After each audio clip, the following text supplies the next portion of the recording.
आज की रात कोई आम रात नहीं, ये वो बाबरकत शब बारात है।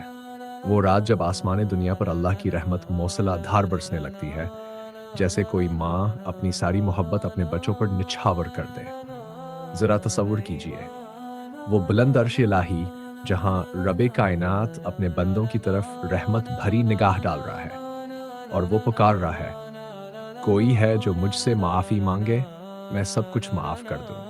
वो गुनाह भी जो तुम भूल चुके हो और वो खताएं भी जो आज तक तुम्हारे दिल पर बोझ बनी हुई हैं। दिल थम सा जाता है जब ये सदा सुनाई देती है, कोई है जो रिज्क मांगे, मैं अपने खजानों से भर दूं।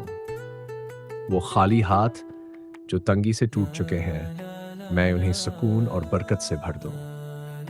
और फिर वो सवाल जो हर टूटे हुए दिल को जोड़ देता है, कोई है जो बिखरा हुआ दिल लेकर आया हो, वो दिल जो धोखे से टूट गया, जुदाई में रो रो कर थक गया, गमों की आग में जल गया, मैं इसे नई जिंदगी, नई उम्मीद अता कर दूं।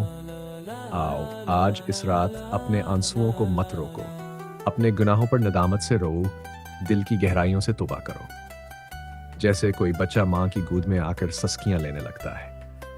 अल्लाह पर पूरा भरोसा रखो, वो रब तुम्हारी एक आह भी सुन लेता है। क्या खबर यही शब बरात तुम्हारी तकदीर के सफ़े बदल दे और यही रात तुम्हारी ज़िंदगी का सबसे बड़ा माजिज़ा बन जाए। या अल्लाह, हमें अपनी रहमत से नवाज दे, हमारे गुनाह माफ़ फरमा, हमारे दिलों को सुकून अता कर और हमें जन्नत का हकदार बना दे।